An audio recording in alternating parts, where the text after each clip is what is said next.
चलिए, तो आज हम पढ़ेंगे 1.17, ठीक है। 1.16 तक के जितने न्यूमेरिकल थे हम लोगों ने पिछले क्लास में पढ़ चुका है।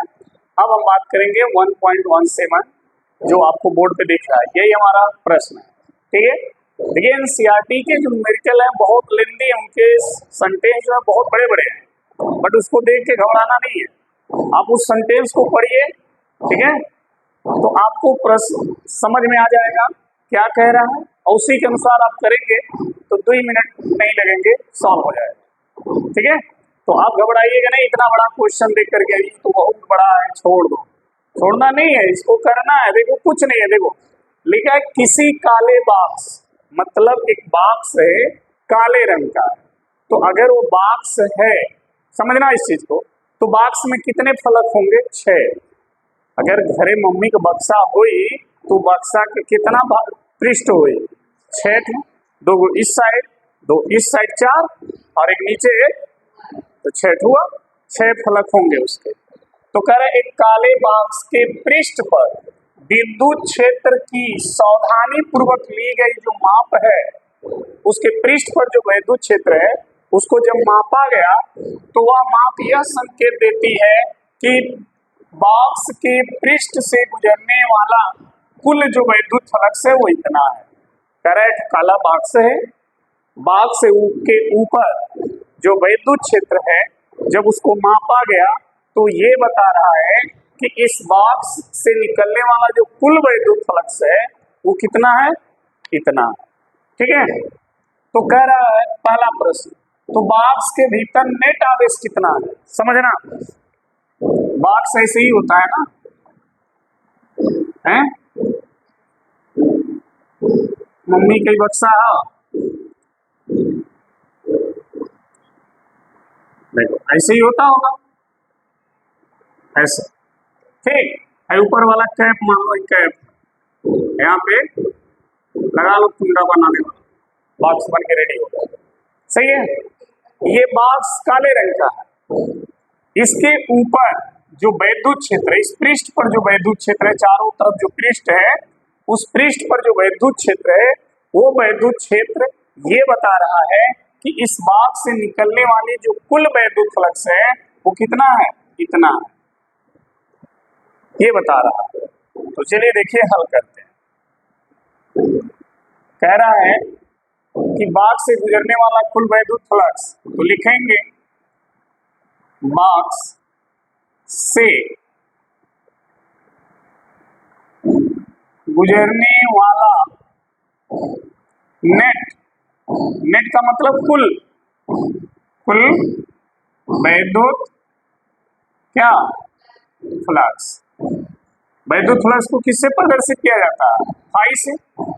कुल विद्युत फ्लक्स यानी फाई इक्वल टू दिया है 8.0 इंटू 10⁻³ न्यूटन मीटर स्क्वायर प्रति, इतना विद्युत फ्लक्स दिया हुआ। इस बॉक्स से निकलने वाला कुल विद्युत फ्लक्स इतना है। प्रश्न ये जो है, ये भाग वो कह रहा है बताइए कि बॉक्स के भीतर नेट आवेश कितना है।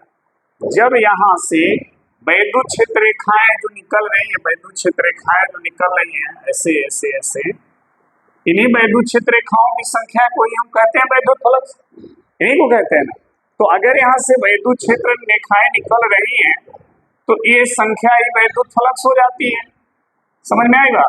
और ये संख्या दी गई है, कितना दी गई है? इतना, ठीक। इस संख्याओं को ही हम क्या कहेंगे? विद्युत फ्लक्स। और वो विद्युत फ्लक्स इतना दिया है, मतलब इन संख्याओं का मान दिया है, ठीक है। तो कह रहा बताइए बॉक्स के भीतर कितना आवेश है। तो देखो पहला चीज समझो, ये विद्युत क्षेत्र रेखाएं बाहर की ओर निकल रही हैं, बाहर निकल रही हैं, तो जब ये बाहर निकलेंगी तो इसका मतलब इसके अंदर आवेश है, इसके अंदर क्या है? आवेश है, लेकिन वो कौन सा आवेश होगा? धन या ऋण? धन होगा, क्योंकि बाहर की ओर निकल रही है। अगर ये अंदर की ओर आती तो कौन सा आवेश होता? ऋण आवेश होगा। तो ये तो फिक्स है कि बॉक्स के अंदर कोई आवेश है, ठीक है। अब वो आवेश कितना है उसी की गणना हमको करनी है। जैसे समझ लो एक मिठाई का डब्बा है, ठीक, उसके अंदर मीठा, उसके ऊपर बाहर से सब चींटी लगी हुई है, तो ये तो फिक्स है कि उसके अंदर मीठा है, तभी तो चींटी है। तो कितना मीठा है उसी का गणना करना है। तो अगर इसके पृष्ठ पर वैद्युत क्षेत्र है, इसका मतलब कि इसके अंदर कोई आवेश है, और वो आवेश कितना है उसी आवेश की गणना हमको करनी है। ठीक है, तो देखिए किसका नियम लगाएंगे, गॉस प्रमेय, गॉस प्रमेय से। तो गॉस प्रमेय क्या होता है, I इक्वल टू क्यू बटा साइलेंट नॉट, यही लगेगा। क्योंकि देखिए ये आवेश अगर इस पृष्ठ से गिरा है, इसका मतलब वो गॉसियन पृष्ठ के अंदर है, और गॉसियन पृष्ठ के अंदर जब कोई आवेश होता है तो किसका नियम लगता है, गॉस प्रमेय। तो गॉस प्रमेय लगा देंगे। ठीक है, यहां से क्यू निकालना है, तो एप्सिलॉन नॉट का इधर क्या करेंगे, बुरा, इसका इधर, तो क्यू बराबर क्या बच जाएगा, 5 इंटू एप्सिलॉन, ऐसे हो जाएगा। अब देखो क्यू इक्वल टू 5 का मान कितना है, 8.0 इंटू 10⁻³ एप्सिलॉन नॉट का मान देख लो कितना होता है, 8.85 इंटू 10⁻⁻12, ये एप्सिलॉन नॉट का मान होता है। सही है ना, ये एप्सिलॉन नॉट का मान है, मल्टीप्लाई कर दो इसमें, तो देखना मल्टीप्लाई कर रहा है, 8 का गुणा इसमें करिए, 8 × 5 = 40, हासिल 4, 8 × 64 और 4 68, हासिल 6, 8 × 64 और 64 में 6 जोड़ेंगे तो 70, इतना हो गया। 1 2 अंक के बाद दशमलव लग जाएगा, 3 प्लस अब -12 जोड़ेंगे कितना आएगा, घट के -9, इतना आ जाएगा। आप चाहें तो इस दशमलव को एक अंक आगे ले आ जाए, तो Q इक्वल टू हो जाएगा 7.08, आई 0 लिखिए या ना लिखिए कोई मतलब नहीं, गुणे एक आगे आया है तो एक प्लस बढ़ेगा, तो 10 पे कितना आ जाएगा, -8, क्या कूलाम। इसका मतलब बॉक्स के अंदर इतने कूलाम का आवेश है, दिख रहा है, बॉक्स के अंदर इतने कूलाम का आवेश है। फिक्स हो गया। चलिए, तो ये पहला जो भाग है इसका पार्ट जो ए है वो हमने सॉल्व कर दिया। अब आते हैं इसके पार्ट बी पर। पार्ट बी क्या कह रहा है, देखिए, यदि बॉक्स के पृष्ठ से माना गया है कि जो बॉक्स है उस बॉक्स के पृष्ठ से नेट बहिर्मुखी फ्लक्स, बहिर्मुखी मतलब बाहर की ओर निकलने वाला फ्लक्स, बहिर्मुखी का मतलब क्या होता है, बाहर, जो वैद्युत क्षेत्र रेखाएं हैं वो बाहर की ओर निकल रही हैं। तो कह रहा है कि यदि बॉक्स के पृष्ठ से नेट बहिर्मुखी फ्लक्स क्या हो, शून्य हो, मतलब बाहर जो वैद्युत क्षेत्र रेखाएं निकल रही हैं वो 0, यानी फाई का मान क्या दिया है, 0। ठीक है, तो क्या आप यह निष्कर्ष निकालेंगे कि बॉक्स के भीतर कोई आवेश नहीं है। तो देख लो, अगर वैद्युत फ्लक्स 0 है तो ये तो फिक्स हो गया कि बॉक्स के अंदर कोई आवेश नहीं है। कैसे नहीं है देख लीजिए, इसको भी सॉल्व कर लीजिए। बी वाला देखिए, दिया है, बी वाले में क्या दिया है, फाई क्या दिया है, 0, क्या दिया है, 0। गॉस प्रमेय के अनुसार अगर हम देखें, गॉस प्रमेय से, तो फाई इक्वल टू क्या होता है, क्यू बटा एप्सिलॉन, क्यू बराबर क्या होगा, इसका इधर गुणा हो जाएगा 5 इंटू एप्सिलॉन, यही आएगा। फिर देखो फाई का मान क्या है, 0 इंटू एप्सिलॉन, 0 का गुणा इसमें करोगे तो क्यू क्या आएगा, 0 आ जाएगा। सॉल्यूशन अगर आप करेंगे, इसका हल करेंगे तो पता चलेगा इसके अंदर कोई आवेश नहीं। ठीक है, तो कह रहा है क्या आप यह निष्कर्ष निकालेंगे कि बॉक्स के भीतर कोई आवेश नहीं है, तो बॉक्स के भीतर कोई आवेश नहीं है। फिर आगे लिखा क्यों अथवा क्यों नहीं, क्यों अथवा क्यों नहीं। तो देखिए बॉक्स के भीतर कोई आवेश नहीं है, अगर हम ये मान लें कि बॉक्स के भीतर आवेश है तो ये मानना पड़ेगा कि जो आवेश है वो परिमाण में जितना धन है उतना ही ऋण भी है, जितना धन है उतना ही उसके अंदर ऋण आवेश भी है, इसलिए दोनों मिलके क्या हो जा रहे हैं, 0। ठीक है, तो लिखेंगे यदि यदि बॉक्स के भीतर आवेश है तो समान परिमाण के धन तथा क्या ऋण आवेश होगा। अगर है तो समान परिमाण का जितना धन होगा उतना ही ऋण भी होगा। तो समान परिमाण का धन और ऋण होने का मतलब क्या हो गया कि वैद्युत आवेश का कुल मान क्या आ जाएगा, 0। तो देखो 0 हो जाएगा। ठीक है, तो देखिए प्रश्न को देखने से लग रहा है कि बहुत विशाल है, लेकिन सॉल्यूशन देखिए सामने बहुत छोटा सा है। तो एनसीईआरटी के भाषा को यदि आप समझ गए तो बहुत आपको आसानी से ये करने आ जाएगा। ठीक है, अगर एनसीईआरटी के भाषा को देख के या उसके स्टेटमेंट को देख के आप डर जाएंगे तो जाहिर सी बात है एग्जाम में आपका क्वेश्चन छूट जाएगा। डरना नहीं, उसको 1 बार 2 बार 3 बार उसको पढ़िए अच्छे से। जब आप पढ़ेंगे तो अपने आप साफ साफ बताएगा क्या करना है आपको आगे। ठीक है, क्वेश्चन को अच्छे से पढ़िए तो देखिए सॉल्यूशन आपको इतने में हो गया। ठीक है, तो नोट कर लें इसको, फिर अगला प्रश्न आता है। चलिए अगला प्रश्न हमारा ये है 1.18 कह रहा है चित्र 1.34। ये जो चित्र बना है इस चित्र का नंबर है 1.34 नंबर है, इसका संख्या है। कह रहा है में दर्शाए अनुसार, इसमें दर्शाया गया है कि 10 सेंटीमीटर भुजा के किसी वर्ग, ये एक वर्ग है। ठीक है, वर्ग क्या होता है, लंबाई चौड़ाई बराबर। तो यह एक वर्ग है, इसकी भुजा कितनी है, 10 सेंटीमीटर।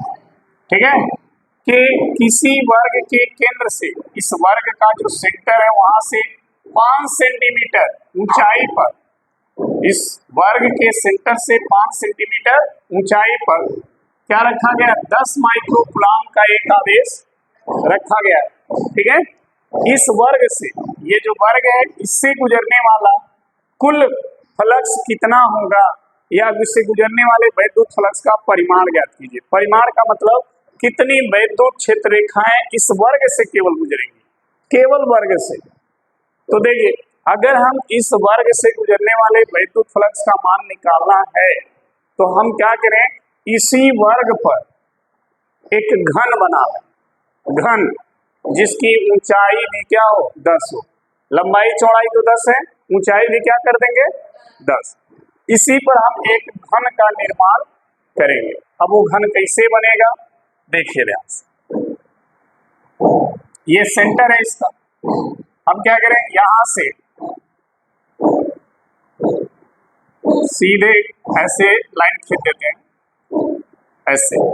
फिर यहां से सीधा एक लाइन खींच देते हैं आप, ऐसे। देखना ध्यान से, घन बन जाएगा ये। फिर इसको ऐसे क्या करें, मिला दें। ठीक, फिर हम क्या करना देखिएगा, फिर यहाँ पर एक लाइन हम खींच दें ऐसे। ठीक, और इस लाइन को ऐसे मिला दें, इस लाइन को ऐसे मिला दें, फिर इसको ऐसे मिला दें, इसको ऐसे मिला दें। ठीक है, तो एक घन बनेगा, लेकिन ये थोड़ा सा टेढ़ा हो गया है। नहीं, इसके हिसाब से समझो, सिंपल सी बात आपको बता दूं, आसान तरीका देखो इसको समझने का। देखना ध्यान से, क्वेश्चन बड़ा नहीं है, क्वेश्चन बहुत छोटा है, बस समझना है इसको। देखो ये 10 सेंटीमीटर भुजा का वर्ग है, इसके केंद्र से 10 सेंटीमीटर 5 सेंटीमीटर ऊंचाई पे वर्ग ये आवेश रखा गया है। तो हम क्या करेंगे, एक ऐसे घन बनाएंगे जिसकी भुजा कितनी रहेगी, 10 सेंटीमीटर। समझ लेना ध्यान से।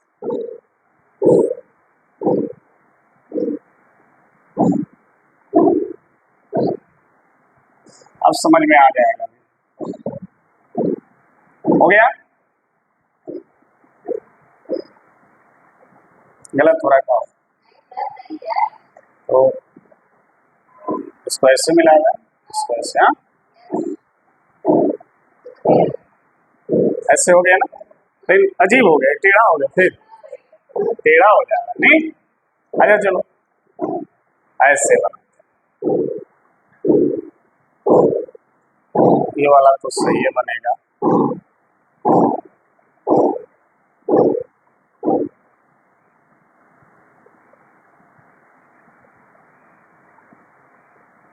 ये बना, ये बन गया, ठीक है। यही वर्ग जो है, ये वाला जो वर्ग है, देखना ध्यान से, ये वाला है, ये वाला, यही एक वर्ग है, ठीक, जिसकी लंबाई और चौड़ाई क्या है 10 सेंटीमीटर, और इसका जो सेंटर है मध्य बिंदु, इस वर्ग का जो सेंटर है वहां से 5 सेंटीमीटर की ऊंचाई पर क्या रखा गया, 10 माइक्रो कूलाम का आवेश। इसकी भुजा 10 सेंटीमीटर और इसकी चौड़ाई भी 10 सेंटीमीटर। समझ आ गया। हमने क्या किया, इसी वर्ग पर एक घन बना लिया। घन बना लेंगे तो जो आवेश इसके सेंटर से 5 सेंटीमीटर की ऊंचाई पर है वो आवेश क्या होगा, घिर जाएगा। वो आवेश क्या होगा, घिर जाएगा, परिबद्ध हो जाएगा। किससे, इस घन के पृष्ठ से। और जैसे ही इस घन के पृष्ठ से वो आवेश घिरेगा तो किसका नियम लग जाएगा, गॉस प्रमेय। अगर इस तरह आप निकालोगे तो गॉस प्रमेय लागू नहीं कर सकोगे। क्यों नहीं कर सकोगे, क्योंकि ये आवेश परिबद्ध नहीं है। इस आवेश को परिबद्ध करने के लिए हम इसी वर्ग पर एक क्या बना लेंगे, घन बना लेंगे। तो ये आवेश उस घन के केंद्र पर आ जाएगा, और जब केंद्र पे आ जाएगा तो आवेश इस घन के पृष्ठों से परिबद्ध हो जाएगा, घिर जाएगा, फिर गॉस प्रमेय लागू हो जाएगा। ठीक है, यही काम बस इसमें समझना था। हल देख लो, देखो आवेश दिया है, आवेश Q कितना दिया है, 10 माइक्रो। इस 10 माइक्रो को क्या लिखते हैं, 10 पे -6 कूलाम हो गया। अब देखिए गॉस प्रमेय लागू करेंगे, गॉस प्रमेय से, गॉस प्रमेय क्या कहता है, बंद पृष्ठ से गुजरने वाला कुल वैद्युत फ्लक्स। तो अगर इस पे घन बनाओगे इस वर्ग पर तो ये एक बंद पृष्ठ बनेगा, और इस पूरे बंद पृष्ठ से गुजरने वाला वैद्युत फ्लक्स गॉस ने बताया था, और उसका मान दिया था क्या, Q/ε0, ये दिया था। पूरे बंद पृष्ठ से गुजरने वाले वैद्युत फ्लक्स की बात किया था। हमको जो निकालना है केवल एक वर्ग से गुजरने वाला वैद्युत फ्लक्स चाहिए, पूरे से नहीं है। देखो लिखा है इसी वर्ग से, जो वर्ग आपको दिया गया नहीं उस वर्ग को हमने यहाँ माना है, केवल इसी वर्ग से गुजरने वाला वैद्युत फ्लक्स चाहिए। यानी 6 वर्ग हैं इसमें, केवल एक वर्ग से आपको चाहिए, 5 वर्ग से आपको नहीं चाहिए। 6 वर्ग से गुजरने वाला कुल वैद्युत फ्लक्स गॉस प्रमेय बताया।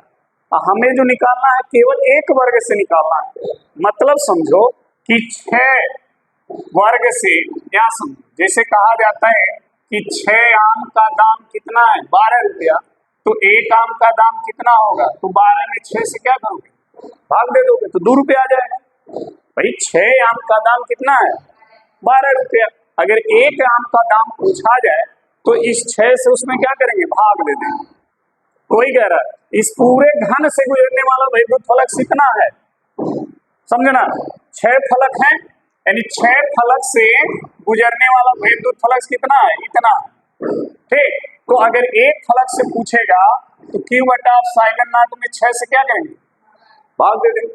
समझ आया, तो वही चीज यहाँ करना है, 6 से हमने भाग दे दिया, तो केवल इस वर्ग से गुजरने वाला वैद्युत फ्लक्स आपको मिल जाए।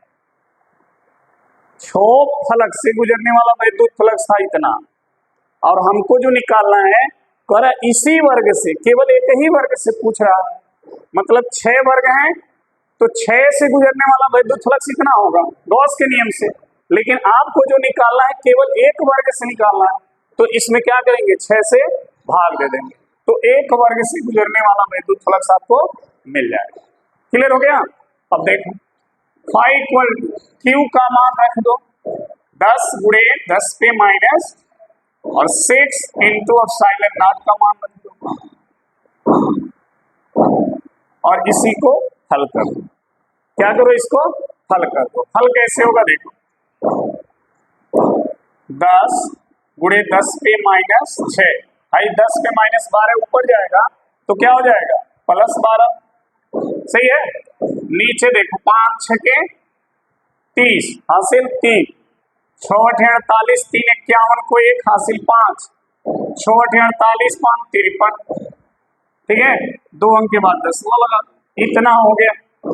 फिर इसको सॉल्व कर लो, 10/53.10 और ये देखो -6 + 12 घट के कितना आएगा 6।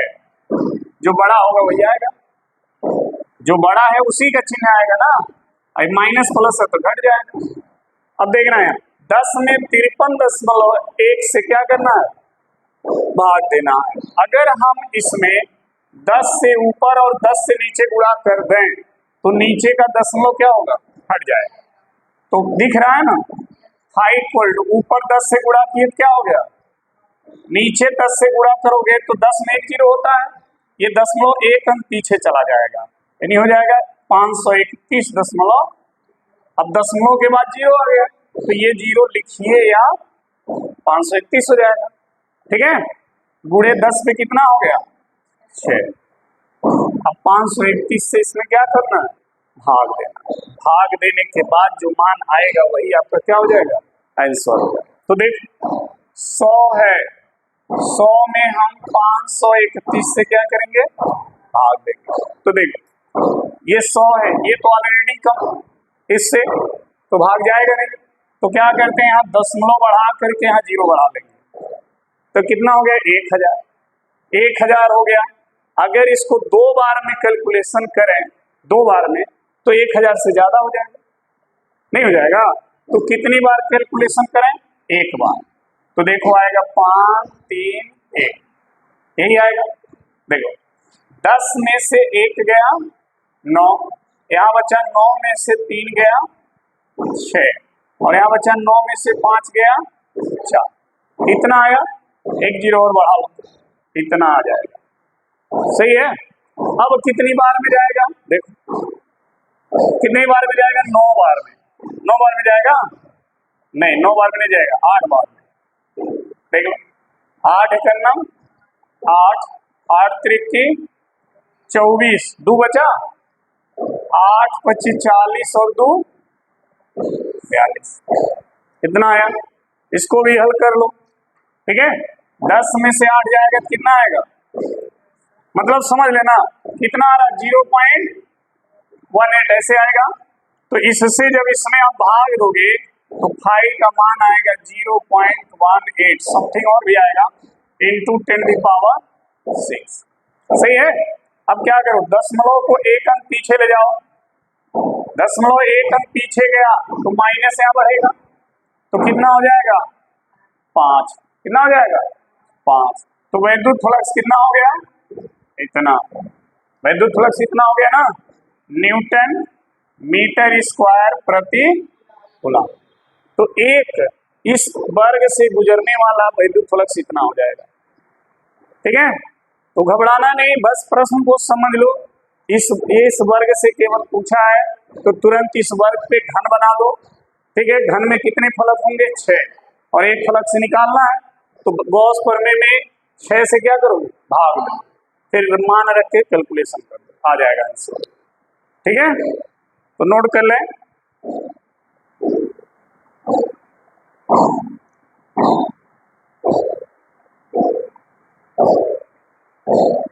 नोट करें,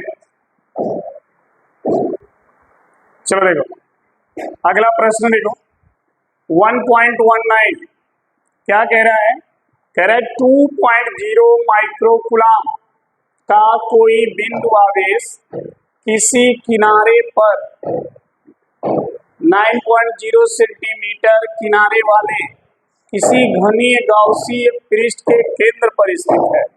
पृष्ठ से गुजरने वाला नेट फ्लक्स क्या होगा, मतलब समझो इसको। कह रहा है कि एक कोई इस तरह से घन है, घन का मतलब समझ रहे हो ना, क्या, जिसकी लंबाई चौड़ाई ऊंचाई क्या हो, बराबर हो।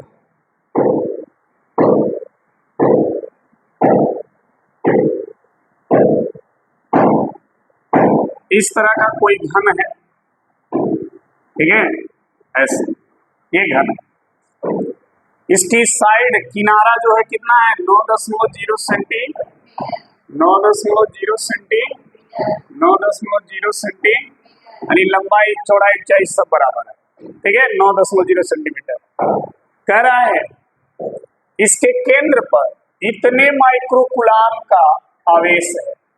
इस घन के एकदम बीचों बीच में जो आवेश है Q, उसका मान है 2.0 माइक्रोकुलाम। देखो लिखा है 2.0 माइक्रोकुलाम का कोई बिंदु आवेश इतना सेंटीमीटर किनारे वाले घनीय गाउसीय पृष्ठ के केंद्र पर स्थित है, मतलब उसके बीचों बीच में है। तो कह रहा है इससे गुजरने वाला नेट फ्लक्स कितना होगा, नेट फ्लक्स। तो अच्छा देखो ये आवेश क्या है, घनीय जो पृष्ठ है गौसीय पृष्ठ है, लिखा भी है गौसीय पृष्ठ। तो इस गौसीय पृष्ठ से आवेश क्या है, परिबद्ध है, घिरा है। तो किसका नियम लगेगा, गॉस प्रमेय। सिंपल सी बात है, आवेश परिबद्ध है तो किसका नियम लगाएंगे, गॉस प्रमेय का नियम लगा देंगे। तो देखो जब हल करेंगे तो लिखेंगे घनीय गाउसीय, घनीय गाउसीय या गॉसियन पृष्ठ से गुजरने वाला कुल वैद्युत फ्लक्स, कुल वैद्युत फ्लक्स, ठीक है। इस पूरे गॉसियन पृष्ठ से गुजरने वाला कुल वैद्युत फ्लक्स किसके नियम से, हाँ गॉस प्रमेय से। कहीं भी अगर आवेश परिबद्ध है, किसी पृष्ठ से परिबद्ध है तो तुरंत किसका नियम लगाइए, गॉस प्रमेय। गॉस प्रमेय क्या, phi equal to Q by epsilon, बस ठीक है। फाई का मान, क्यू का मान है 2 माइक्रो है ना, माइक्रो के आवेश कितना है 2 माइक्रो। माइक्रो का मतलब होता है 10 पे माइनस बटा एप्सिलॉन नॉट का मान, ये इसका मान होता है। इसी को सिंप्लीफाई कर लीजिए यानी हल कर लीजिए। तो देखिए इसमें 2 अंक के बाद दशमलव है, 2 जीरो किस में होता है 100, ऊपर नीचे 100 से गुणा करो, तो ऊपर 2 है, 2 में 100 से गुणा करोगे क्या जाएगा, और नीचे 100 से गुणा करोगे दशमलव हट जाएगा, 885 हो जाएगा।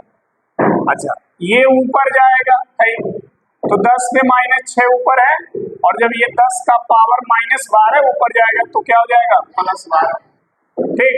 अब इसको हल करोगे तो कितना आएगा 200 बटा 885, इसको हल करो 10 पे कितना घात आएगा +6, बहुत अच्छा, वेरी नाइस।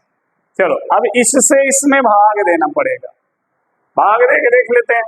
तो देखो 200 में भाग देना है कितने से 885 से, 200 कम है 885 ज्यादा है, दशमलव यहाँ लगा करके हम यहाँ पे 0 बढ़ा लें, तभी कितना हो गया 2000 हो गया, कितना हो गया 2000 हो गया। तो 2 बार में करेंगे तो 1600-1700 आएगा समथिंग, ठीक ना आएगा। तो 2 बार में करते 2 × 10 हासिल 1, 2 × 16 और 1 17 हासिल 1, 2 × 16 और 1 हो गया। इसको भी हल कर लें, देखो 0 यहाँ से 10 में 7 गया 3, यहाँ बचा 9 में 7 गया 2, यहाँ 1 में से गया 0, यानी कितना बचा 230। क्या करें फिर यहाँ 0 बढ़ा लें, हो गया 230 हो गया। अब 0 बढ़ा लें, अब कई बार में जाएगा 3 बार में नहीं जाएगा, क्योंकि 3 बटे 24 हो जाएगा, और यहाँ कितना 23, फिर कितनी बार में 2 बार में, फिर कितना आएगा 1770, ये आएगा ना। फिर घटाओ 10 में से 7 गया 3, यहाँ बचा कितना 2, हासिल लिया 12 में 7 गया 5, फिर यहाँ 0 बढ़ा लो 5300, अब कितना आ गया 5300, कई बार में जाएगा देख लो, 5 बार में जाएगा तो 40 हो जाएगा, 6 बार में जाएगा तो 48 हो जाएगा, और 7 बार में जाएगा तो ज्यादा हो जाएगा।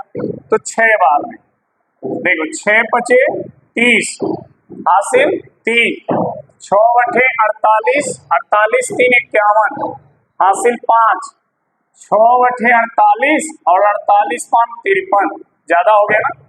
तो 6 बार में 9 जाकर कै बार में गया, 5 बार में। यानी इससे जब इसमें भाग दोगे तो आंसर क्या आएगा, 0.225 इंटू 10 इतना आएगा। दशमलव को 1 अंक पीछे ले जाओ तो 2.25 हो जाएगा, 1 अंक पीछे जाएगा तो वो माइनस यहाँ हो जाएगा घात में, तो कितना आएगा, तो इतना आ जाएगा न्यूटन मीटर स्क्वायर प्रति कूलम। यही आंसर हो जाएगा। इस गॉसियन पृष्ठ से गुजरने वाला जो कुल फ्लक्स होगा वो इतना आएगा। क्लियर, तो नोट कर लीजिए जल्द से जल्द।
हो गया जी।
सही से आना।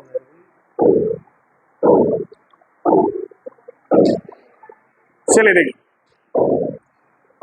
अगला प्रश्न हमारा ये है, किसी बिंदु आवेश के कारण उस बिंदु को केंद्र मानकर खींचे गए 10 सेंटीमीटर त्रिज्या के गोलीय गाउसी पृष्ठ पर वैद्युत फ्लक्स इतना है। ठीक है, पहला प्रश्न है, यदि गाउसी पृष्ठ की त्रिज्या 2 गुनी कर दी जाए तो पृष्ठ से कितना फ्लक्स गुजरेगा। दूसरा है, बिंदु आवेश का मान क्या है। दो प्रश्न है, तो समझिए। पहला प्रश्न है, उसको ध्यान देंगे। देखिए, जो वैद्युत फ्लक्स दिया है, कह रहा है किसी बिंदु आवेश के कारण, मान लीजिए कोई बिंदु आवेश है यहाँ पर Q, ठीक है, इस बिंदु आवेश के कारण उसी बिंदु को केंद्र मानकर 10 सेंटीमीटर त्रिज्या का गोलीय गौसीय पृष्ठ खींचा गया, इसी को केंद्र माना गया है और इसके चारों तरफ एक ऐसे गोलीय गौसीय पृष्ठ खींचा गया है जिसकी त्रिज्या कितनी है, 10 सेंटीमीटर। ठीक है, इस गौसियन पृष्ठ से गुजरने वाला वैद्युत फ्लक्स दिया हुआ है इतना। ये वैद्युत फ्लक्स देखो निगेटिव है, क्या है, नेगेटिव है, ऋणात्मक वैद्युत फ्लक्स। वैद्युत फ्लक्स दो प्रकार का होता है, धनात्मक और ऋणात्मक। तो ऋणात्मक वैद्युत फ्लक्स है। ऋणात्मक वैद्युत फ्लक्स का मतलब वैद्युत क्षेत्र रेखाएं किधर आई हैं, अंदर की ओर आ रही हैं। समझ में आया। इसका मतलब जो अंदर आवेश है वो कैसा है, नेगेटिव है।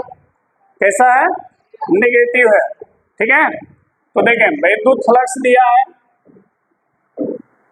वैद्युत जो फ्लक्स है वो दिया है फाई इक्वल टू -1.0 इंटू 10⁻, इतना दिया हुआ।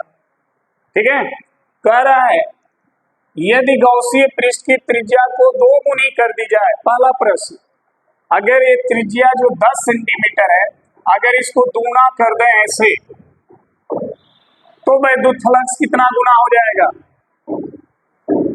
लिखा है ना। यदि गौसीय पृष्ठ की त्रिज्या को 2 गुनी कर दी जाए तो पृष्ठ से कितना फ्लक्स गुजरेगा। तो देखो, जैसे जब 10 सेंटीमीटर त्रिज्या था तो कितना वैद्युत क्षेत्र रेखाएं आ रही थी, कितनी आ रही थी, 5। दूना किया हमने तब वो कितना आ रही है, 3 गुना करेंगे तब भी कितना आएगी, 5। यानी वैद्युत गौसियन पृष्ठ की त्रिज्या को 2 गुना या 3 गुना या 10 गुना या 1000 गुना भी करेंगे तो वैद्युत फ्लक्स पर कोई प्रभाव नहीं पड़ेगा। यहाँ लिख देंगे, ए का जब सॉल्व करेंगे, सॉल्यूशन करेंगे तो लिखेंगे वैद्युत गौसियन पृष्ठ की त्रिज्या को 2 गुना या n गुना करने पर भी वैद्युत फ्लक्स क्या रहेगा, अपरिवर्तित रहेगा। मतलब परिवर्तित नहीं होगा, अपरिवर्तित रहेगा। समझ में आई बात। अगर वैद्युत फ्लक्स की जो गौसियन पृष्ठ है उसकी त्रिज्या बड़ा छोटा कुछ भी करेंगे, वैद्युत फ्लक्स पर कोई प्रभाव नहीं पड़ेगा। बी भाग इसका देख लो, बी भाग में कह रहा है इस आवेश का मान निकालना है। इस आवेश का मान लिखा है ना, बिंदु आवेश का मान क्या है, मतलब इसके अंदर जो आवेश है Q, इसका मान बताओ। तो देखो ध्यान देना, ये आवेश क्या है, गौसियन पृष्ठ से घिरा हुआ है। किस पृष्ठ से, गौसियन पृष्ठ से घिरा है, तो किसका नियम लगेगा, गॉस प्रमेय। तो बी वाले में सीधे लगा दो गॉस प्रमेय से। तो जैसे गॉस प्रमेय लगाओगे, दिख रहा है ना, तो फाई इक्वल टू क्या होता है, Q by epsilon not. Epsilon not का इधर गुणा कर दो तो Q इक्वल टू आ जाएगा फाई इंटू एप्सिलॉन, ऐसे आ जाएगा। यहाँ पे देखो फाई का मान नेगेटिव है, -1.0 इंटू 10⁻, एप्सिलॉन नॉट का मान 8.85 इंटू 10⁻, इसी को सॉल्व कर दो। Q इक्वल टू माइनस, देखो 1 का गुणा इसमें करोगे तो यही आएगा, आएगा ना, बस पावर प्लस है और यहाँ माइनस है, तो कितना आएगा बताओ, -9 घट के कितना आएगा -9 कूलाम। देखो माइनस आ गया ना, आवेश कैसा आया? निगेटिव। आवेश कैसा आया? निगेटिव। ठीक है, इसका मतलब जो बिंदु आवेश है वो इतने कूलाम का क्या है? ऋणात्मक है। क्या है? ऋणात्मक आवेश है। ये जो बिंदु आवेश है वो इतने कूलाम का 8.85 × 10⁻9 कूलाम का है, लेकिन साइन में क्या है? ऋणात्मक है, धनात्मक नहीं है। क्योंकि वैद्युत फ्लक्स ही बता दे रहा है कि ऋणात्मक है। वैद्युत फ्लक्स निगेटिव है। वैद्युत फ्लक्स क्या है? निगेटिव है। मतलब वैद्युत क्षेत्र रेखाएं किधर आ रही हैं? गॉसियन पृष्ठ के अंदर। और वैद्युत फ्लक्स में जब जो वैद्युत क्षेत्र रेखाएं पृष्ठ के अंदर आती हैं, इसका मतलब आवेश अंदर जो है वो कैसा होगा? निगेटिव है, तभी तो अंदर आ रही हैं।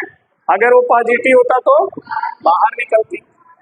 ठीक है, तो ये रहा हमारा 1.20 का सॉल्यूशन। ठीक है, तो आई होप आपको समझ में आया होगा। फिर कल इसके अगला जो क्वेश्चन है 1.21 लेकर मिलेंगे। तब तक के लिए धन्यवाद।